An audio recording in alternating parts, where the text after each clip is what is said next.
Alright guys, welcome back to F1 News. Engineers at Mercedes and McLaren are paying the price for mistakes made with their respective cars over the winter development period. At Mercedes, the test models they used in the wind tunnel were apparently incorrect based on the reality of the car, and therefore those responsible have paid the price with their employment. Very much enjoyed your thoughts in the comments. Hit the like button if you enjoy. Subscribe if you're new as always. First of all, George Russell says, "What's your address, Alonso? Looking to give back the trophy that he somehow still kept after the weekends." And Alonso's like, "Give me what I want." And then they went like 15 minutes down the road to where Aston Martin are headquartered, because both teams use the same wind tunnel, albeit Aston Martin have done a rather better job with that same wind tunnel than Mercedes have, and we'll talk about the reasons why here in just a few minutes' time. Also wanted to say though, like this whole Russell-Alonso thing, like the discussion between the two of them, they seem kind of close over the last few days, and it's probably understandable as to why. However, we know that Alonso and Hamilton have been, rivals for a very long time at this point, and meanwhile, obviously Hamilton's hanging out here with Lando Norris, and spotted just yesterday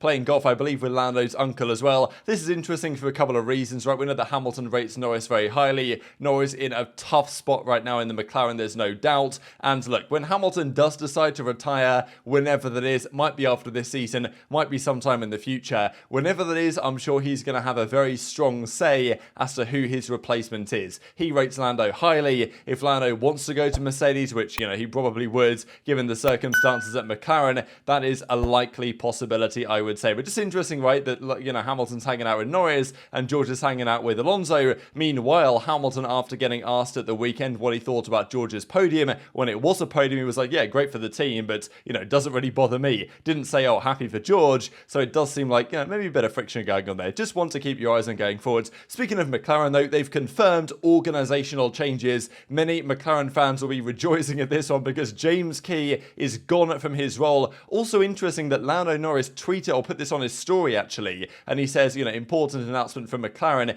This was then deleted, which almost sounds like he's happy about these changes. Maybe he's not. Maybe that was just how it was perceived, because really he's just talking about news. But I think maybe the PR team at McLaren was like, oh, hang on, like we've got to get him to delete this, because it sounds like he's like, oh yeah, great announcement guys, because basically a couple of people have been fired from their job, which is what this boils down to. So James Key, their technical director, is gone. Obviously a shambles at McLaren. Their car is way worse than it should be realistically, and David Sanchez is going to be back in amid a big technical restructure. So they've moved away from a single executive technical director role. So James Key is gone, and now there's going to be a new executive team with 3 new specialized technical director roles, and they talk about who's taking over these roles, such as David Sanchez, who was at McLaren before, but now he's been about a decade at Ferrari. Now, whether some of his decisions at Ferrari have been inspired or not, there's been some good, there's been some bad, but he's returning to McLaren. They're bringing some other people around, but James Key has left the team as part of this restructure. Effectively, it seems to me that, he's leaving because things haven't gone so well. They're 2 races into the season. It's obviously been an absolute shambles, and even next year isn't going to be particularly good either, because by the time these guys arrive, Sanchez, I believe, is going to be on leave anyway, right? Yeah, he only joins the team in 2024 because he's on gardening leave from Ferrari. He can't join another team immediately. So this year is not looking good. Next year, they're going to have not much time with this new team in place anyway for next year's car. And then 2025, that's when finally their new wind tunnel will be there, and they can actually develop their car solely based on their new wind tunnel. And that's maybe when they're going to have a chance. But yeah, it's not looking good for McLaren. But indeed, James Key, the executive technical director who has overseen some of the disastrous cars they built in 22 and 23, is now being effectively removed from the team as a result, parting ways with the team. Maybe not a massive surprise, but still big shake-ups happening within these teams. Now, there's no big name that's departed from Mercedes, but rumours have it that some individual engineers have been let go as a result of mistakes made from their camp as well. So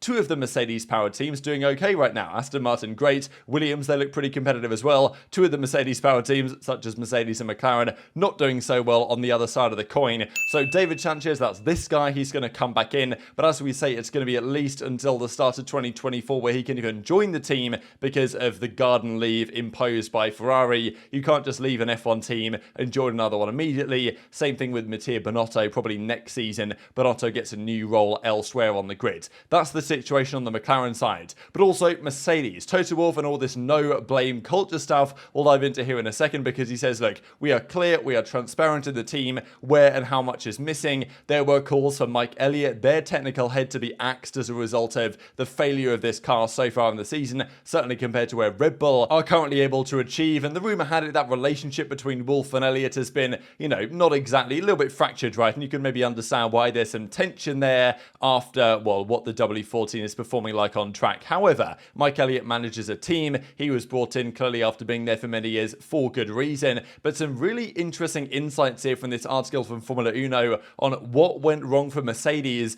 and the, honestly, it seems almost amateurish mistakes made that led to this situation. And, Hamilton is probably regretting those words he said when he was like, my team do not make mistakes, because, these are pretty big mistakes and people have paid with their jobs for such mistakes. So as we'll dive into here, effectively, they tested parts in the wind tunnel that didn't correlate to the actual car itself. So this is the detail of the information. So Toto Wolff says, last year we designed the W13 to run as low as possible. They went very aggressive with the W13 design, which worked at some specific circuits once they fixed the bouncing, but wasn't ideal. This year it seems they went too far the other way. They now know, according to Toto Wolff, what the optimal height is going to be. And he went on to say, after Bahrain, we had some long discussions. In the short term, we're going to try and find any further performance we can. Long term, we're going to try and catch up Red Bull, and said that we've now been confirmed after Bahrain that we went in the wrong direction, Mercedes, for the winter. And he said in Saudi Arabia that it was confirmed in Bahrain they went in the wrong direction, and therefore now we have the confirmation we did the wrong thing, and therefore they need to change tack as they are presently doing. But how exactly has this happened? There was all this talk over the winter, and even, at the end of last season, Mercedes were all guns blazing. It was going to be great period of development over the winter, going flat out. There were some delays. We actually heard in the early part of this year that there were parts of the W14 that were getting redesigned, other parts they're bringing in, and there were some delays and some issues with correlation, which is basically what it does in the sim, what it does in the wind tunnel, and then what it does on track actually being the same.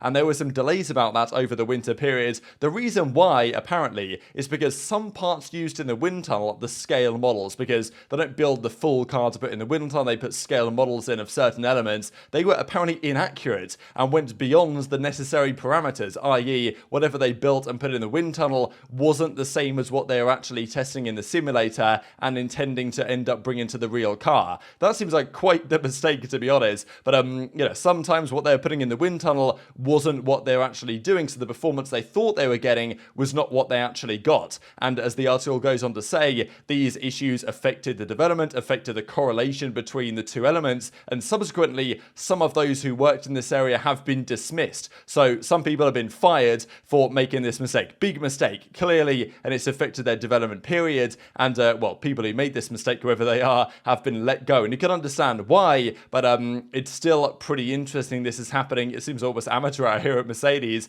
And also in light of the whole, no blame culture, some people have clearly got the blame for this and have been ditched out of the team immediately. So very interesting stuff. And apparently also based on the budget cap, there will only be a new chassis introduced for next year. They simply can't afford to create a new one for this season. So they're kind of stuck with it, unfortunately for Mercedes, but that's the consequences of the budget cap era that we now inhabit in Formula One. So yes, some of these guys have been dismissed. And I did want to touch on this in relation to the whole no blame thing, right? Because after the Saudi Arabian Grand Prix, apparently Andrew Chauvelin kind of rallied the troops there in Brackley, but some of them responsible for what happened over the winter are apparently no longer there. So this is the Toto Wolff thing, right, about, no blame culture. Now, the idea of this is that you can kind of see something, you can talk about it, and you can resolve the problem without one individual getting the blame for it. So you create this kind of like open dynamic where people are happy to talk about things. But at the end of the day, if someone or a group of people have made some serious mistakes that have affected the team, it's understandable why they might get fired from the team. It's not exactly, an unknown in sports or just in general organizations. But, the no blame culture philosophy works so well and sounds so great when the team is dominating. But as soon as things fall off and the team is struggling to get back to where they need to be, then, someone's got to take the blame at the end of the day. And Hamilton even said just the other week, it's about accountability. It's about owning up and saying, yeah, you know what? We didn't listen to you. When Hamilton said the car isn't what he wanted. And even Hamilton doubled down on that and said, in this scenario, I was right. I'm one of those people that always likes to be right, but I'm not always right. But in this scenario, I was right. So it was good. It was like, I told you so. It's a team collaboration. At the end of the day, I'm the driver, not the designer, but I am the gateway to the car performance. So we're working on continuously trusting each other in what we try and give back. They do listen to me. I mean, look at the success we've had over time. So we do listen to each other. We've had our disagreements though, and that is inevitable in relationships. What's important is owning up to it, taking the blame, you could say, if things go wrong. Okay, I was wrong or you were wrong or whatever, and then we huddle up and figure out what are we going to do to fix it. And that's kind of like a follow-on there of Hamilton's belief on the present situation, but there's got to be some frustration in play here, and, you know, as we just saw, some people are paying with their jobs for mistakes made over the winter. So very much intrigued to your thoughts on all this stuff in the comment section below. Hit the like button if you enjoyed, subscribe if you're new, take care, and I'll see you next time.